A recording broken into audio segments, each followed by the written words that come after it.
Hello guys, let's see what is polynomial. तो mathematics में polynomials क्या होते हैं? Polynomial is a mathematical expression consisting of variables, coefficients and constants.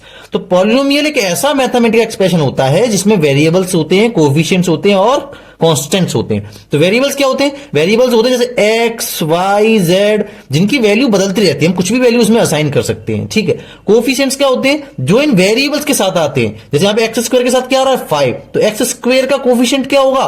5। X के साथ क्या आ रहा है? कुछ नहीं आ रहा, तो 1 तो जरूर आ रहा होगा। 1 हर किसी के साथ मल्टीप्लीकेशन में होता है। तो यहां पे x का कोफिशिएंट क्या होगा? x का कोफिशिएंट होगा 1। और देखिए 3 क्या है? 3 यहां पे एक कांस्टेंट वैल्यू। क्या है? कांस्टेंट। तो इसकी वैल्यू बदल नहीं सकती कभी भी। 3 3 ही रहेगा। वैल्यूज केवल वेरिएबल्स की बदलती है। तो ऐसा एक्सप्रेशन जिसमें ये तीनों चीजों का कॉम्बिनेशन आ रहा हो या किसी दो चीज का कॉम्बिनेशन आ रहा हो, उसको बोलते हैं पॉलिनोमियल। ठीक है। अब नंबर ऑफ टर्म्स के अकॉर्डिंग पॉलिनोमियल किस तरह से डिवाइडेड होते हैं वो हम देखते हैं। तो सबसे पहले आता है मोनोमियल। मोनोमियल माने होता है ऐसा पॉलिनोमियल जिसमें केवल सिंगल टर्म हो, केवल एक टर्म हो। जैसे 3x स्क्वायर, 4x, ये केवल एक टर्म है। ठीक है। अब मान लीजिए एक और है 5xy अपॉन 2। तो ये अलग अलग नहीं है, मल्टीप्लीकेशन और डिवाइड वाला एक ही टर्म माना जाएगा। तो ये भी मोनोमियल के अंदर ही आएगा। ठीक है। अब आता है बाइनोमियल। बाइनोमियल होता है जिसमें दो टर्म होते हैं। 3x स्क्वायर प्लस 4x मान लो, 5y³ प्लस 7।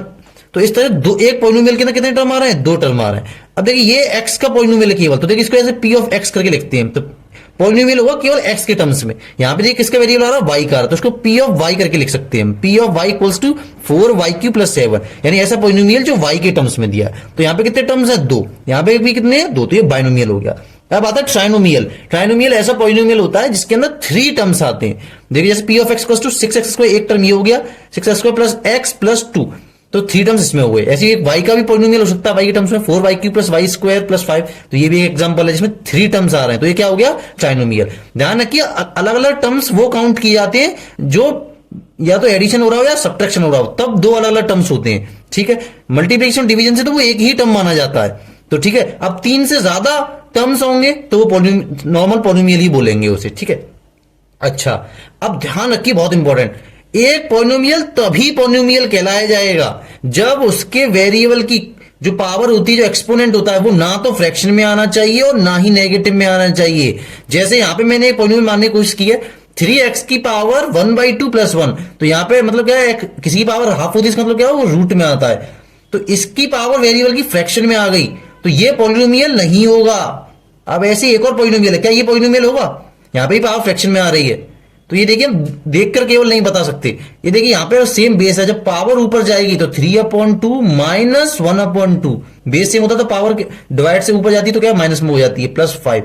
तो इसका जब एलसीएम लेंगे तो 2 आएगा, ऊपर 3 माइनस 1, बेस सेम है तो कितना आएगा? बाई की पावर 2/2 प्लस 5। तो इससे कितने कट गया? 1 बार। तो देखिए ये कितना आ गया? y plus 5। यहां पे इसकी पावर कोई फ्रैक्शन में नहीं है, तो ये पॉलिनोमियल होगा। तो हम सिर्फ देख के ऊपर से नहीं बता सकते, वो सॉल्व करके देखना होगा। तो अब ये इससे ज्यादा सॉल्व नहीं होगा। तो एक पॉलिनोमियल है, इसकी पावर ना तो नेगेटिव में है ना ही फ्रैक्शन में है। ठीक है। ये ध्यान रखिएगा, ये बहुत इंपॉर्टेंट है। उसके बाद आता है एक टर्म कि what is degree of a polynomial. तो डिग्री ऑफ पॉलिनोमियल किसे बोलते हैं? तो डिग्री ऑफ पॉलिनोमियल का मतलब होता है highest exponent of a variable of any term in the polynomial. कोई भी पॉलिनोमियल दिया है उसमें किसी भी टर्म में किसी भी वेरिएबल की हाईएस्ट पावर कितनी है। जैसे मान लीजिए एक पॉलिनोमियल एग्जांपल के लिए रखा है मैंने x³ प्लस 98x प्लस 16। तो इसमें यहां x की पावर कितनी है? डिग्री हमेशा ध्यान रखिए वेरिएबल की होती है। तो यहां पे x की पावर कितनी है? 1, और यहां पे x की पावर कितनी है? 3। तो मैक्सिमम पावर है कितनी है इस पॉलिनोमियल के अंदर? 3। तो इसकी डिग्री कितनी हो गई? 3। तो degree is the highest exponent या power of a variable in a term of a polynomial. अब देखिए पॉलिनोमियल को डिग्री के बेसिस पे भी डिफरेंट टाइप्स में डिवाइड किया जा सकता है। तो सबसे पहले आता है कांस्टेंट पॉलिनोमियल। तो कांस्टेंट पॉलिनोमियल के नाम में ही है कांस्टेंट, यानी जिसकी वैल्यू बदले नहीं। तो ऐसा पॉलिनोमियल जिसमें कोई वेरिएबल ही नहीं आ रहा। तो p of x equals to 5 दिया है, तो उसके अंदर कोई भी वेरिएबल नहीं है। अच्छा, अब कोई वेरिएबल नहीं है तो, लेकिन मैं तो डिग्री है तो हमेशा पॉलिनोमियल हमेशा वेरिएबल की डिसाइड की जाती है। तो यहां इसकी डिग्री हम कैसे डिसाइड करेंगे? तो देखिए कुछ नहीं है तो इसमें x की पावर 0 लिख दूं, क्योंकि किसी की भी पावर 0 होती है उसकी वैल्यू कितनी होती है? 1। तो 5 × 1, ये तो 5 ही देगा। मैंने अभी तक कोई चेंज नहीं किया, पर डिग्री हमेशा वेरिएबल की होती है। इसलिए देखिए यहां पे कितनी डिग्री आई है? x की 0। तो ध्यान रखिए कांस्टेंट पॉलिनोमियल होता है, बहुत इंपॉर्टेंट है। उसकी डिग्री कितनी होती है? उसकी डिग्री होती है 0। ठीक है। ऐसे ही आता है एक जीरो पॉलिनोमियल। जीरो पॉलिनोमियल क्या होता है? ऐसा पॉलिनोमियल जिसकी वैल्यू कितनी होती है? जीरो होती है, ऐसा पॉलिनोमियल को बोलते हैं जीरो पॉलिनोमियल। तो देखिए यहाँ पे भी कोई वेरिएबल नहीं है, तो यहाँ पे कोई वेरिएबल नहीं, तो मैं किसी वेरिएबल का मल्टीप्लाई कर दूं एक्स की। अब एक्स की देखिए किसी भी वैल्यू में जीरो का मल्टीप्लाई करते हैं तो वो जीरो ही हो जाता है। तो मान लीजिए मैं यहाँ पे एक्स की वैल्यू कितनी भी करूं, तो मैं एक्स की वैल्यू इन्फानाइट भी कर सकता हूं, बहुत बड़ी भी कर सकता हूं, तो भी जीरो का मल्टीप्लाई होगा तो जीरो ही आएगा। तो इसलिए ध्यान रखिए, जो जीरो पॉलिनोमियल होता है उसकी जो डिग्री होती है वो होती है अनडिफाइंड यानी इन्फानाइट, ठीक है। और कांस्टेंट पॉलिनोमियल की कितनी होती थी? जीरो। कंफ्यूजन बहुत होता है इसमें, जीरो पॉलिनोमियल की डिग्री जीरो बोल देते हैं लोग, लेकिन ऐसा नहीं होता। जीरो पॉलिनोमियल की डिग्री होती है अनडिफाइंड, कांस्टेंट पॉलिनोमियल की डिग्री होती है जीरो, ठीक है। अब आता है लीनियर पॉलिनोमियल। तो लीनियर पॉलिनोमियल का मतलब है जिसकी डिग्री कितनी हो, ऐसी पॉलिनोमियल जिसकी डिग्री हो वन, यानी मैक्सिमम पावर उस पॉलिनोमियल में किसी वेरिएबल की कितनी हो वन। जैसे यहां पे एग्जांपल की P of X equals to X plus one, X plus one एक पॉलिनोमियल है जिसमें देखो एक्स की पावर कितनी है? वन, तो ये क्या होगा? एक लीनियर पॉलिनोमियल। अब देखिए P of Y equals to Y cube upon Y square. कोई सोचेगा इसकी पावर तो थ्री है, तो ये तो थ्री पावर वाला डिग्री वाला हुआ, लेकिन नहीं, ये बेस सेम है। जब आप इसको सॉल्व करेंगे तो थ्री माइनस टू हो जाएगा, तो वाई की पावर कितनी आएगी? वन ही आएगी। तो ये भी एक लीनियर पॉलिनोमियल का ही एग्जाम्पल है, ठीक है। अब आता है क्वाड्रेटिक पॉलिनोमियल। तो ऐसा पॉलिनोमियल जिसकी डिग्री कितनी हो? टू हो, तो उसको बोलते हैं क्वाड्रेटिक पॉलिनोमियल। एग्जांपल के लिए 7x² प्लस टू, तो मैक्सिमम डिग्री कितनी हो गई यहाँ पे? टू। एक और example y² plus 2y plus one, तो यहाँ पे भी मैक्सिमम डिग्री कितनी है? टू। तो ये भी एक एग्जांपल किसका हो गया? क्वाड्रेटिक पॉलिनोमियल का। अब आता है क्यूबिक पॉलिनोमियल, जहां पे डिग्री कितनी होती है? थ्री।